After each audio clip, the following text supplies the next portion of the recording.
Meeting is being live streamed. Go. Okay.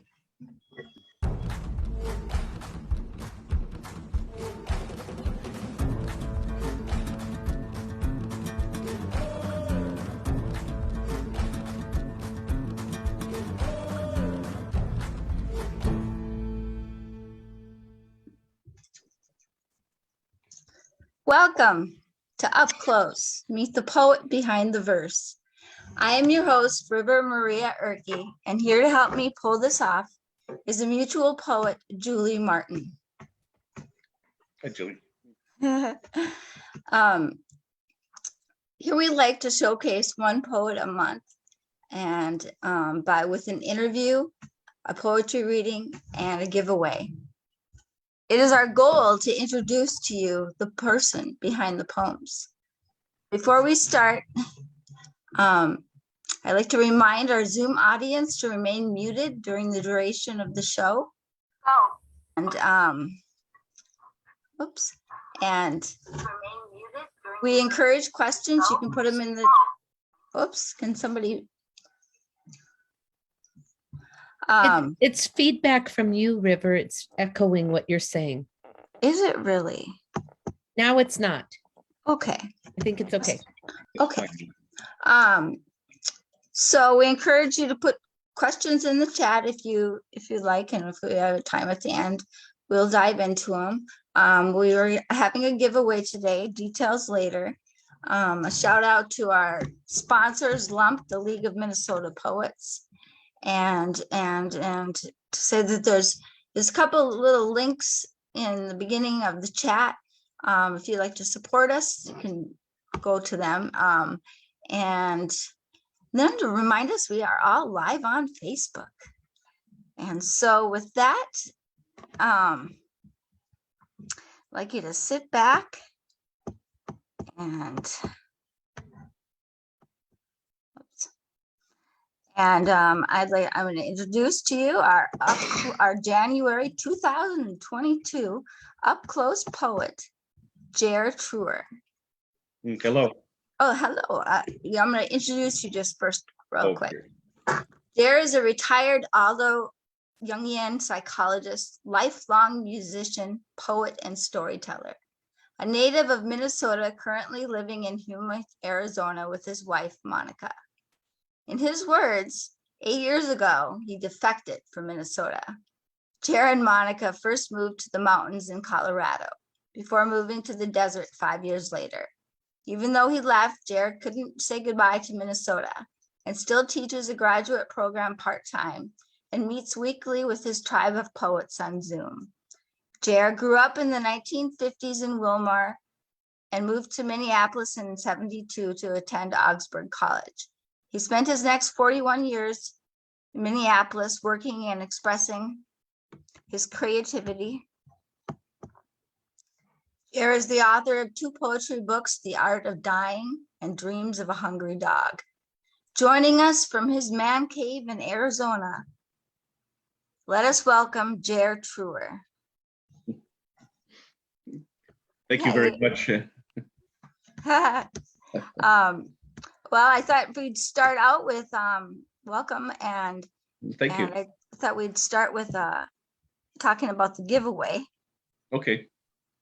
And with the giveaway, you're going to give away 2 books. Is that right? Yeah.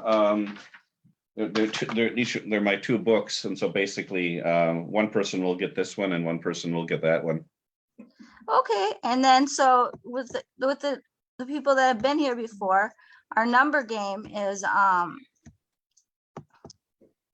here we go. Is you get to choose one number between 1 and 50. Whoever comes the closest to one of the numbers that we have 2 numbers chose and doesn't go over will win. And you can put your choice in the chat, and at the end we will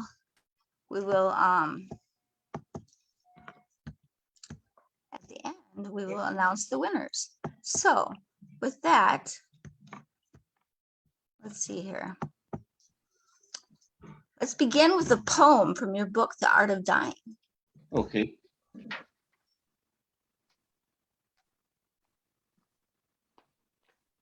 This is a short one. It's called When You Sneeze. I must bless you, even if no current science supports demons rushing into the vacancy before inspiration, after expiration.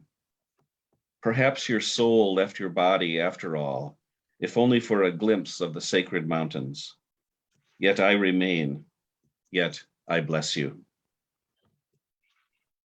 That is beautiful. Oh, thank you. Thank you. This is a special poetry book. It's just a little different than the most. And how did it come to be? Well, probably like all of you, I deal with life through poetry. It's probably my religion, really. And I was married previously to my wife, Jere Truer. We were married, close to 20 years. And in 1998, she was diagnosed with metastatic. Well, it wasn't metastatic at first. It was just breast cancer, and it later became metastatic. And she was an avid journal writer, and of course, I was a poet. And we figured like, okay, we're gonna lick this thing. We were very, we were, getting, energy healing and stones and doing, yoga and meditation and all this kind of stuff. So we just kind of, basically kind of, figured we're gonna do what we can for the cancer. And we just believed that she was gonna survive this thing, and it was gonna be basically a his and hers project of her journal entries. Like one page would be a journal entry and another page would be a poem of mine, assuming that she would survive it. Unfortunately, she didn't. And she, metastasized, and she got very sick and then ultimately died. And so I had some of her journal writings, but they weren't in any shape really to be published. And of course, it took me a while to recover from my grief, and like I kept writing through the whole process, both before death and then immediately after, and just kind of kept, periodically processing my grief through the poems. But I still kind of felt like, wow, there was this project that I was going to do, and I guess I'm not sure if it's valid anymore or not. And I was telling my current wife, Monica, about this a few years ago, and she says, Jere, I think you're still grieving, and I think that you need to write that book. You need to finish that project, which was very wise of her. I'd actually heard that also from my friend John Crumberger, who's also a very good poet, living in Minneapolis, working in St. Paul. And so John had suggested the same thing a few years earlier. And I figured, well, I've heard it twice now from two different people. The third time they say, then you really got to do it. I figured, well, I don't need the third warning. So I just kind of set to, and I went back, and probably about a third of the book is revisions of those earlier poems, and the other 2/3 is just new poems as I was processing the grief. And I found that grief, probably, as those of you probably know, you've experienced it, it's as fresh as the day it was born, so to speak. And that so it was still fresh. It wasn't like I had to kind of rack my brain to figure like, well, gee, how was I feeling back then? And so I processed through the grief. And I also kind of wanted it to be, I felt like there was a lot of stuff, it was all the kind of, sometimes there was the helpful psychological stuff, like this is how you work through your grief. And then some people just try to sort of put flowers and perfume around it. And not that I wanted to make it ugly, but I just wanted to be straight up. Like sometimes it just sucks. And so there's some poems in there where it's just kind of like, one of the poems is, I think I'm not going to read it now tonight, but basically looking at my hands, where I was sitting there grieving, and I was sitting in the dark, and I was just looking at my hands going, what has my life become? So there's a poem in there just called Looking at My Hands in the Dark, so it's, it's kind of from soup to nuts, everything sort of that people probably go through with grief. And I've gotten good feedback from it. People who have not even had somebody die on them, but there was even a young guy here in Yuma who had a skateboarding accident, and he got really physically messed up. And while he was in the hospital, he read my book, and he said it was very helpful for him to read. Isn't it nice when you have people that your readers come and say how much it helps them? Yes, is there very much so? Yeah. Keep going. Could we hear another poem? Do you have one called Occasional? Oh, yes, that's in the book here too. It's called an occasional poem. Because I was caught again, amid the dry, scattered leaves, pieces of board, among the weeds, by the worn wooden gate the wind insisted on teasing. Because the train rails disappear past the grain silos, and the road parallel disappearing too, and the rows of corn, but they all go on forever.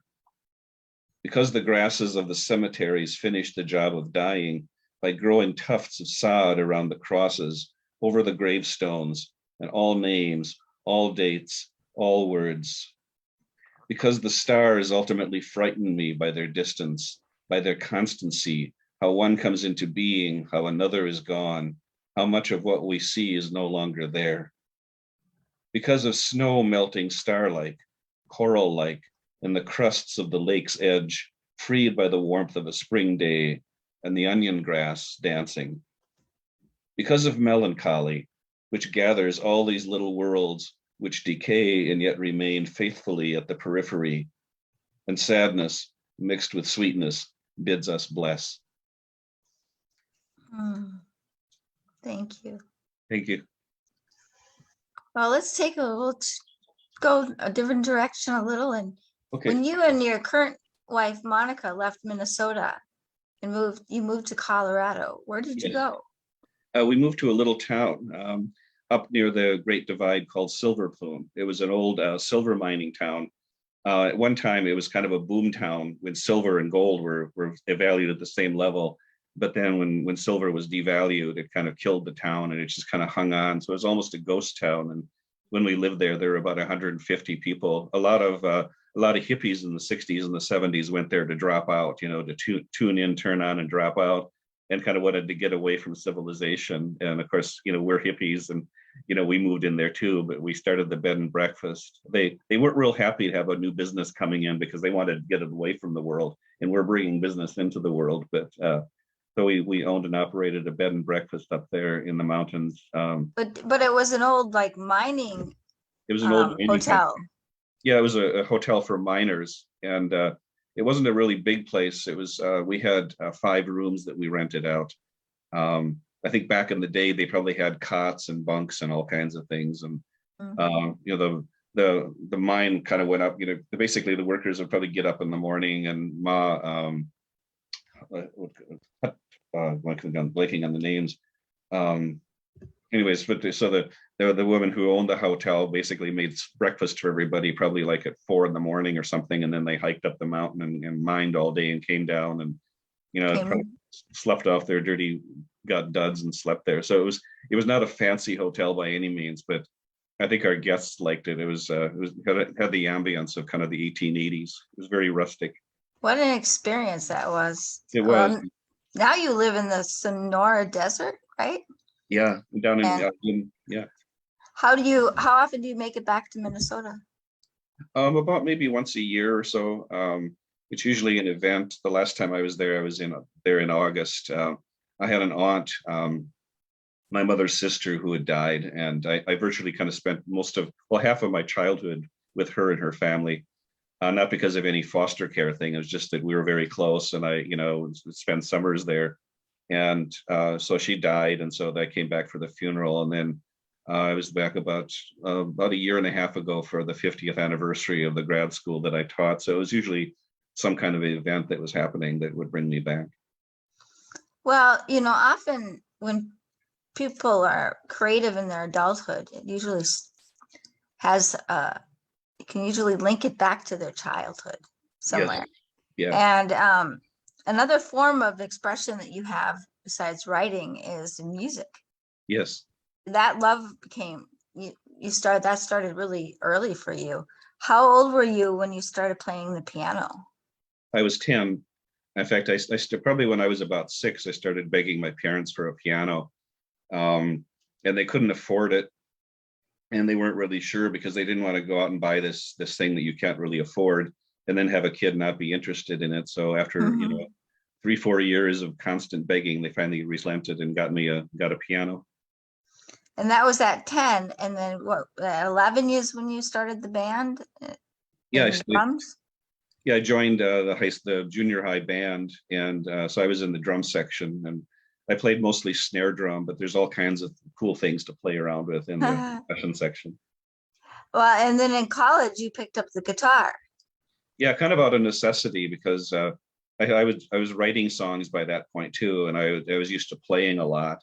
And the piano, even though I went to Augsburg, which is a very musical school, there weren't too many pianos to play on. And so I did have a guitar, but I could never quite figure out how to do this. My hands knew how to do this, but somehow this was foreign to me. But I had just lugged this guitar along, but probably, what is it? Necessity being the mother of invention. I finally figured out how to play the damn thing. And so I started playing guitar then. And then you put yourself through college by playing music. How did you do that? I was a pretty good drummer back in the day, and I used to play a set with cymbals and tom toms and stuff. And I think not that I'm not Ginger Baker by any means, but I'm a pretty good drummer, and it's hard to find good drummers. And so I was kind of in demand because I was going to school and all kinds of things, so I didn't have the time to commit to one particular band. I was kind of a drum slut because it's like in a sense like somebody who's a drummer would get sick and they'd call me up and say, "Hey, Jere, we got a gig this weekend. Can you play?" Sure, and so I kind of gigged that way. So I was kind of the substitute drummer. And that's a cool way to go through school. Yeah. Well, let's go back to that time. Still, let's stay back there. Okay. And you were a young man living in the West Bank, Minneapolis. Yes. 70s, early 70s. Can you paint a picture with words for us? Gosh. I remember coming from Wilmer, back in the day, that when you lived rurally, I mean, you were really out on the sticks. I mean, so whatever was happening in the bigger cities sometimes didn't make it to the sticks for quite a few years. And so I felt like when I was first coming to Minneapolis, I felt like I was sort of Dorothy heading towards the Emerald City, and I think the UPS, I think the IDS Center was just being built. I can't remember if it was built by the time I got there or not, but you kind of knew sort of like the Emerald City was the Fauché Tower on the horizon. It's like, oh, there it is, kind of glimmering. And so I loved the city, and so I came into the West Bank, and so I was at Augsburg College, and so I was hanging out in Cedar Riverside area. There was the Cafe Extempore, the New Riv. There was Mama Rosa's Italian restaurant. I felt like I'd sort of arrived in Greenwich City. I was had sort of New York envy. I wanted to go to New York, but that seemed way too. That was like going to Mars or something. So, just the ambiance. I'd go to you could go back in I don't know how it was in the later days, but the Riv back, it was called the Riverside Cafe. Then it was called the New Riv, but you could go there, and if you didn't have money for something, you could just get the food and eat it. And just, even if you had 3 pennies, you just plopped it in the bowl. So it was like, you just pay whatever you could. And there was the free store on Cedar Avenue. So I got a lot of my clothing there and stuff like that. And it was not quite enough of that anymore. No, yeah, there were a couple of nuns that operated it, and they kept moving it around because different landlords, didn't want all the riffraff of the hippies and hipsters and bohemians coming in, I suppose, sometimes.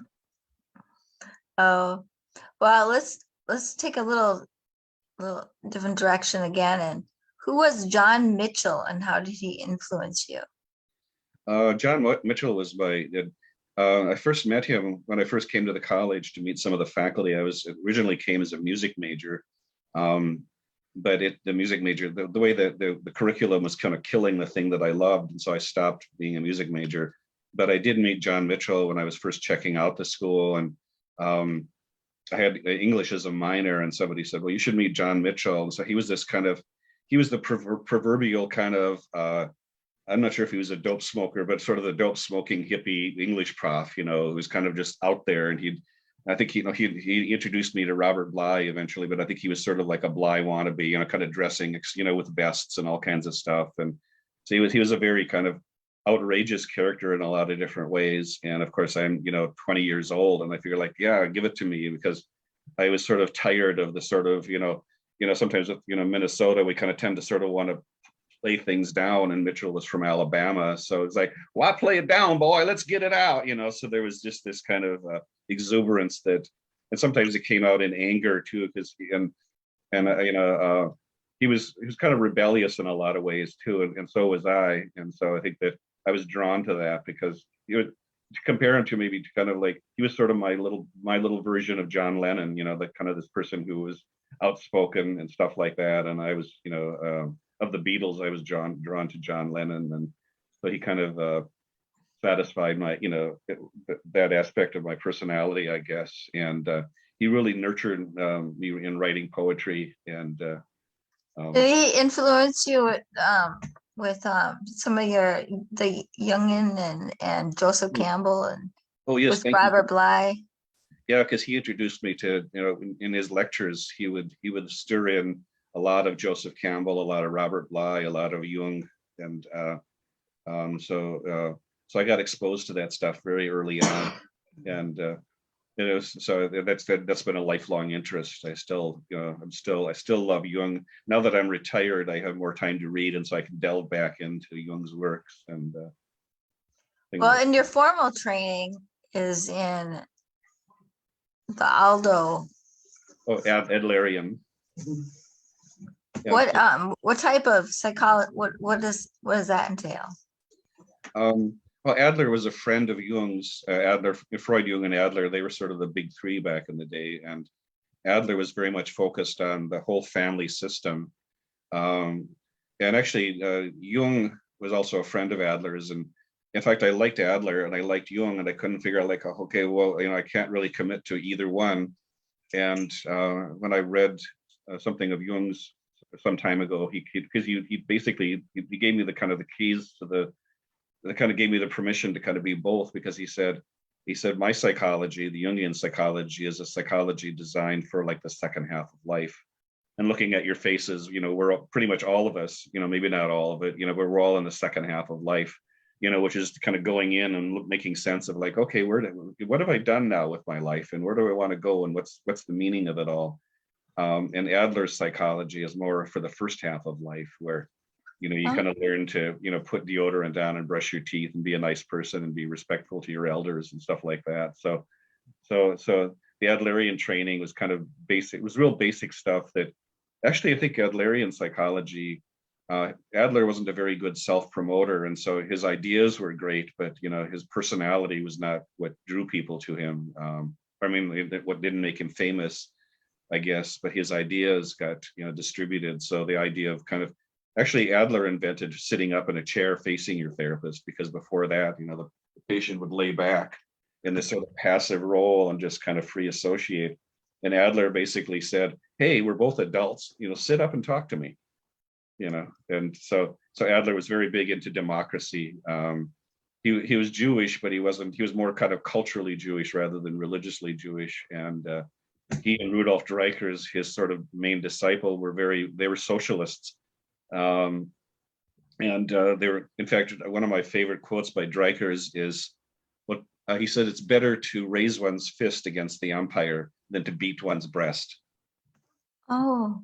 So they were both very pro-social, kind of like, or to kind of, bring Paul Wellstone into the mix, kind of like, don't agonize, organize, so. Well, and how, I'm sorry. Well, basically, so if you're suffering, get at the cause of your suffering, and probably a lot of it has to do with some kind of social thing that's going on, and fix that. And how do you feel your training for your career influenced your poetry? I'm not sure the Adlerian stuff is good, but I'm not sure if it affected the poetry so much. I guess other than just trying to make it useful and being concerned of not just writing stuff for self-expression, but maybe more the Jungian. You're more the Jungian, because I think there's just the imagery, the mythology, and so, I guess I know the late Robert Bly, he didn't really like the idea of a deep image school, which kind of got ascribed to him that he was a member of the deep image school, whatever that was, or the archetypes. But I was very much intrigued by Robert Bly's writing and kind of how he stirred Jungian stuff into it. And so I probably started out copying him, and then eventually sort of wasn't copying him. I'd already sort of drunk the Kool-Aid, Mm-hmm. So a lot of my my poetry is sort of, I try to tap into, what's going on unconsciously. And I guess I do write from a psychological angle. Probably you can tell from, at least from the occasional poem, that, that I just kind of really try to follow the, the rhythms of my unconscious and what's going on in my feeling life. That's and then also, I mean, if we were to go to your second book, that's where your spirituality comes in a lot. And well, when you explained to me how with your belief in spiritually, and you're connected a lot like most baby boomers, and you have a little bit of Hinduism and a little bit of yoga, it totally reminded me of my youth. I guess, I'm a flower child, so I kind of child growing up with that, but that was that was my childhood. Yes, definitely. All sorts of different, but grabbing the best out of each thing, though. Exactly. Yeah, kind of a little bit of this and a little bit of that. And well, through the years, you wrote many spiritual poems, and you have a collection that came to be. And that's about 3 years after you published that first one, you came out with your second book. And I love the name of it, Hungry Dog. Wait, Dreams of a Hungry Dog. But actually, Bad Dreams of a Hungry Dog. Oh, Bad Dreams of a Hungry Dog. Whoops, that's even better. Yeah. Well, and in this, your first one, you looked at death, and in this one, you're taking on God. Yeah, I got to figure out. I'm kind of finding bigger and bigger enemies to take on. So. Oh. Read a poem from that. Yeah, can we hear a poem from there? Oh, sure.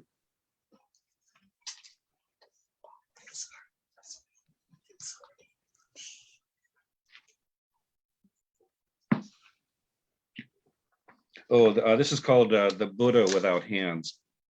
Buddha Without Hands. Actually, I don't want to take the time to go get it, but I've got a Balinese Buddha. The Balinese Buddha is very slim. He's not like the sort of big rotund Chinese Buddha. So he's some kind of dark wood. Well, the poem kind of describes it, so I won't bore you with my description. The Buddha Without Hands. I don't know if the Buddha on my desk is ebony or some other tropical dark wood, but I do know he was carved in Bali. And I know he is very skinny, so his hip bones probably hurt as he sits in his impeccable lotus pose. When he had hands, he held 2 orbs. His hands hold them still, but are severed, broken off more likely, very old and skinny. The Buddha knows more about these things than you and I will ever know. Old age, sickness, and death. Impermanence too. He would admonish me, throw the hands away, but attached as I am to things like hands, especially the Buddha's hands, I keep them. When you are compassionate, people give you their breaking hearts. You must be able to deftly, lightly hold these things. That is why I keep the Buddha's hands.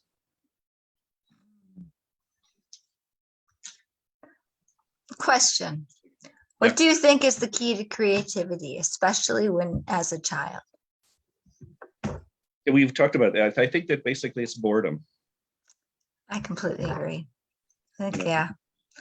Especially we're both single only children. Yeah. I don't know about you, but I killed off my brothers and sisters. But oh, I wished them away. No. Uh-huh.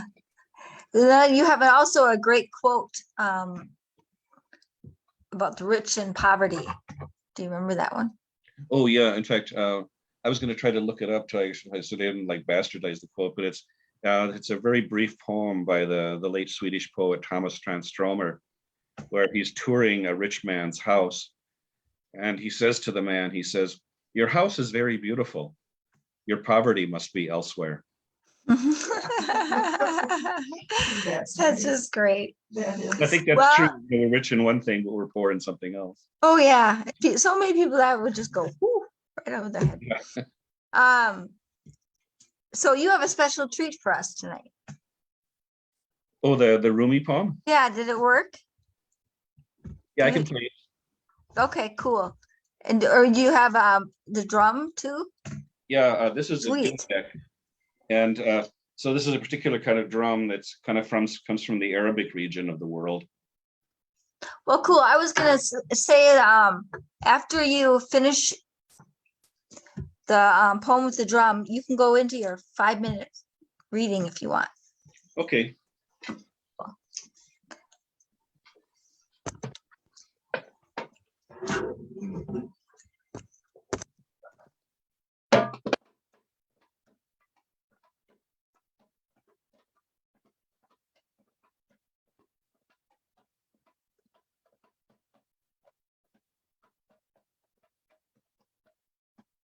The Holy One has a name for things. We say of someone, the Holy One taught them names. We name everything according to the number of legs that it has. The Holy One names things according to what they hold inside.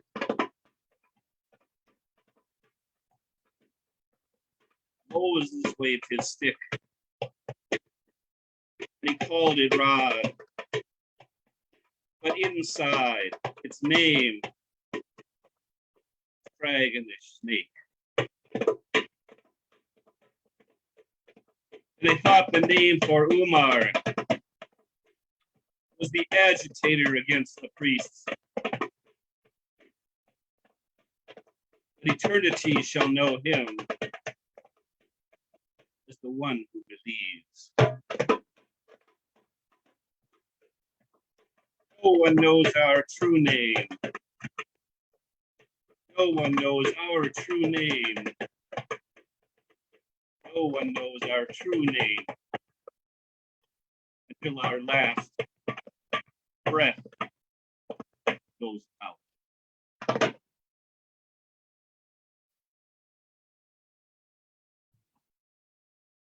Thank you.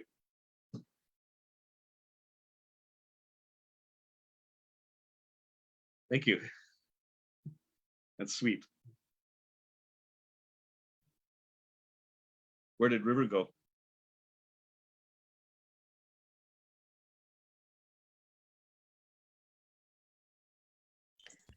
River. I'm here. You guys, I'm so sorry. I had to go to the bathroom.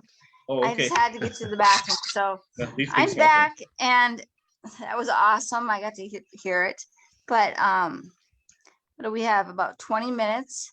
So you still there, Jere? Oh yeah, I'm still here. Okay. Yeah. Do you want to do your 5-minute reading, and then we'll? Sure.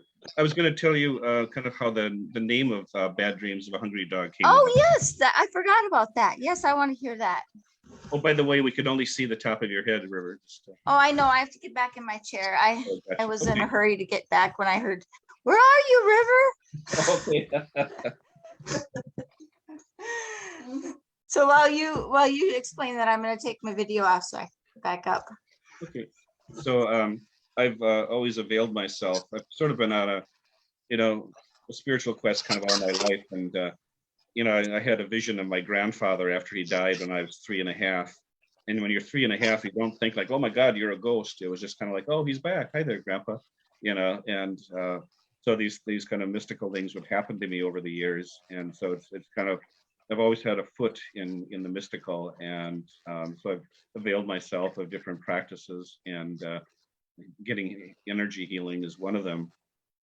And so one time I was doing about 30 years ago, it was a very intense healing. It was after my father had passed away.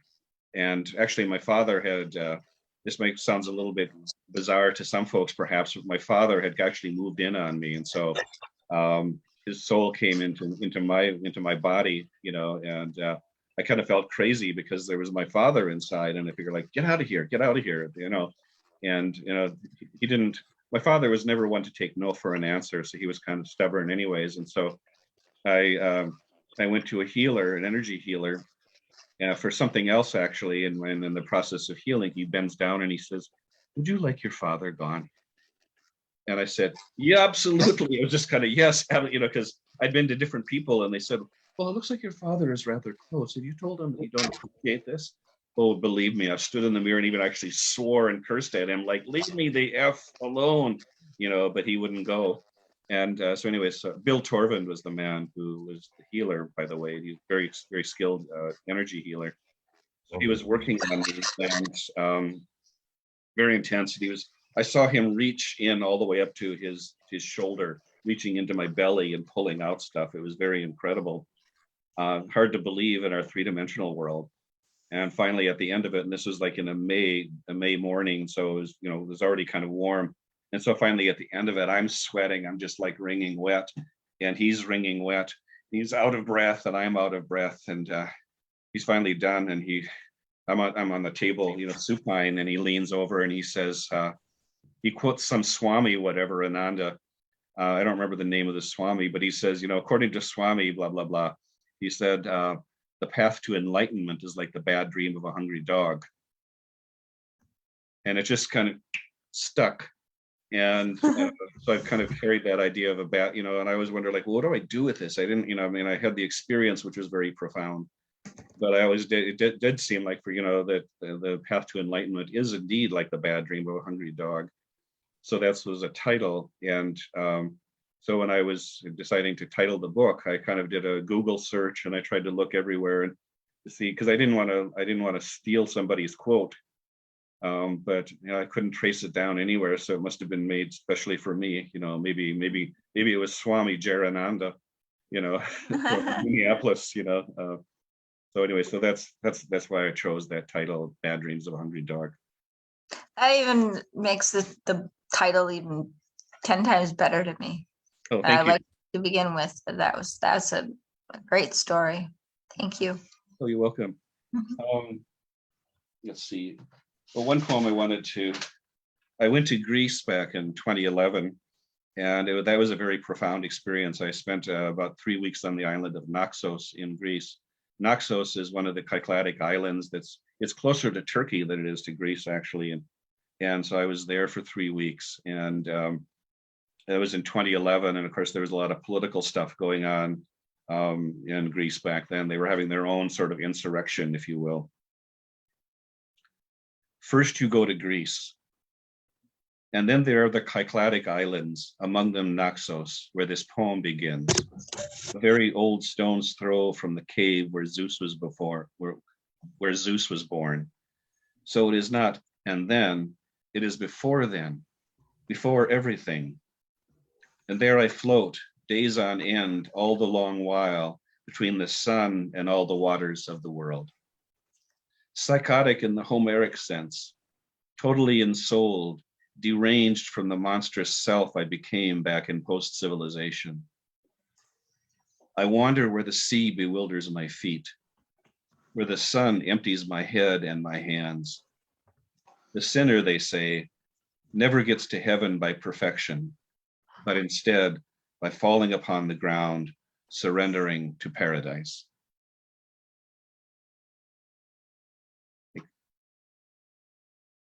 And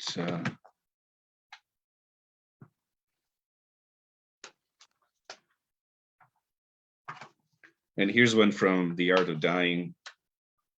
This is towards the end of the book, but it's the title poem.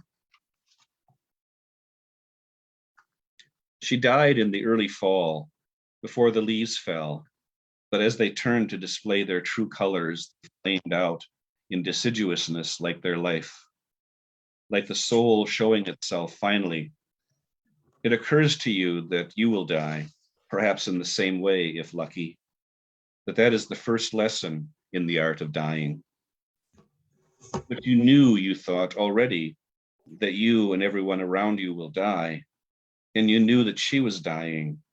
The two of you went to the Pentagon, met with the Joint Chiefs of Staff in the war on death. Their blue uniforms, their white lab coats, their meticulous strategy sequestering the enemy in the art of dying. You always thought of yourself as the reasonable one, the one who could sit down and pull a cooling truth out of the flames. Things will always get better, you said, until one cold, dark morning, when she sat shaking on the toilet, blood pouring out of her. "I'm really going to die," she said, all hope lost in the art of dying. The imminently dying master the art with a 4-year degree. But for those of you like me, it involves decades of postdoc study on your way, on your own, up to the moment of death. There was always hope of an abrupt turn that leaves you careening into the ditch, that the head-on collision was averted, but we can't avoid wreckage in the art of dying. After the circus of funereal proceedings leaves town, all the beautiful tear-stained flowers dry up and are swept away. After neighbors stop bringing food, your house grows cold, and turning up the furnace is futile. Your life is over. Your cold bed is your coffin. There may be life after death or reincarnation, but all you know is nothing in the art of dying. When the cyclone takes the town rebuilds. Where wooden structures stood, now stands brick. Either that, or they moved into yurts or wigwams, meant to be abandoned as climate changes.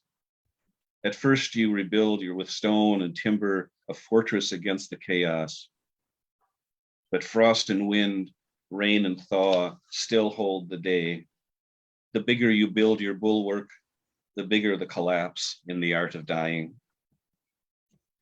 All things must pass away, and hold though you will, the pull towards loss remains stronger than attachment. The one who died has gone trippingly on their way into the mist, into eternity, into heaven, or just gone. There is no say to be had. The rest of your life falls away as you live the rest of your life.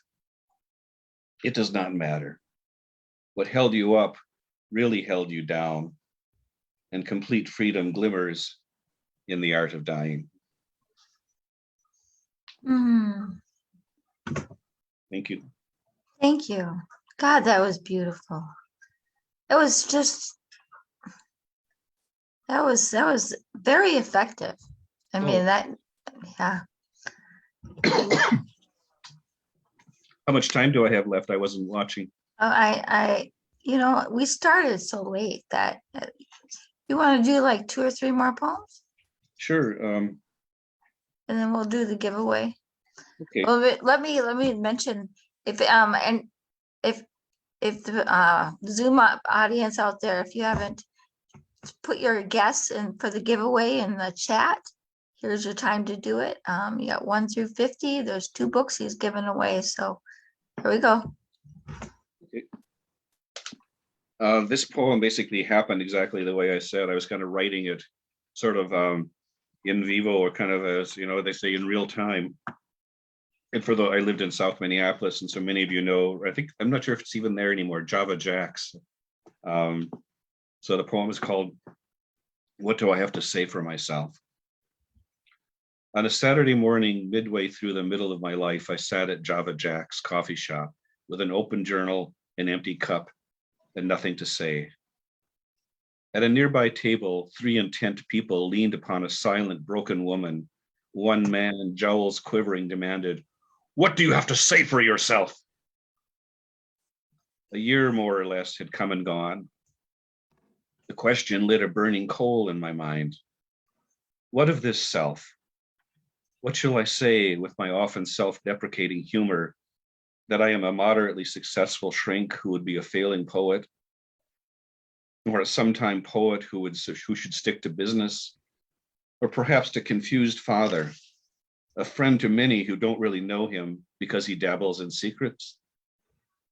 Or gloomily answer that perhaps this so-called self built a perfect house for over 50 years in which he cannot live. Meanwhile, a dreamy, inattentive boy has lain prone, making pictures on the floor while humming to himself. That boy's elders worry what will become of him, so sensitive and all. But to be fair, we should say this self is a man who listens to those who have no witness, whose spirits are crushed in the grinding wheels of the world. And if it's in what they say, as in the root of sake, the old word for soul, that something mysterious happens.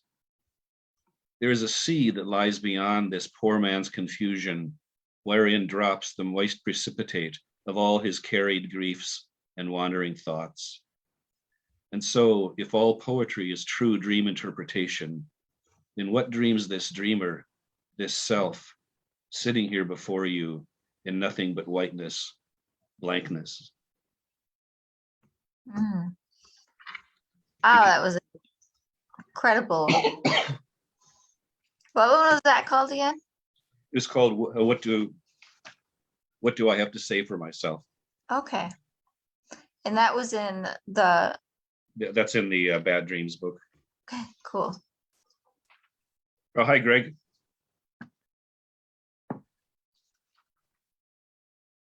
Oh, this is one. This is actually a true story. Well, I mean, I guess they're all true. I guess I don't lie. There's just versions, but this is there's very factual, actually. Jesus Christ is the title. He introduced himself as Jesus Christ, my new client who had schizophrenia, to which he admitted suffering from. He always took his meds on time, had attempted suicide many times, and was honest about his disease. And yet, he was Jesus Christ. There was not an issue to correct or heal. He just thought I ought to know. I took that in stride, but had to know if he was from Nazareth, who conquered death, and whether he walked off cliffs with temptation that angels would bear him, or whether he could command the world to turn the stones to bread. No, that was the first one, he said. He was here to save humanity from dying on the cross of severe mental illness. No raising of the dead or healing the lame, no agitation against the state or sermons from high places. He quietly went about his days, blessing everyone he met and forgiving them. I knew him for 15 years. We never addressed his divinity, but I guess I followed him in my way. Do you have one more, or? Yeah, let's see here what's what I've got.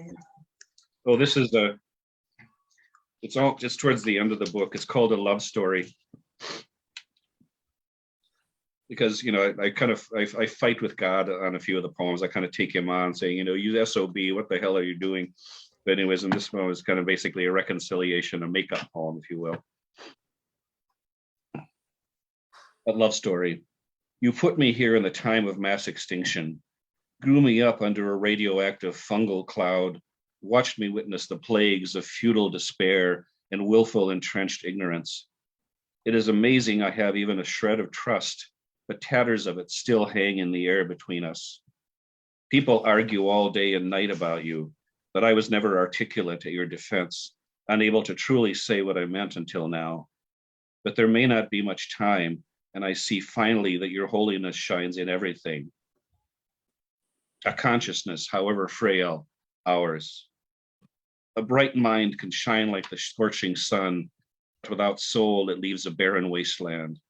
And a wandering soul without a strong mind leads to aimless superstition and folly. You watched me play both games and lose, and yet the stakes are high, and I am broke. I took the ladder given to me, and the one I stole in my unworthiness. You called me, and I climbed it weary rung by weary rung.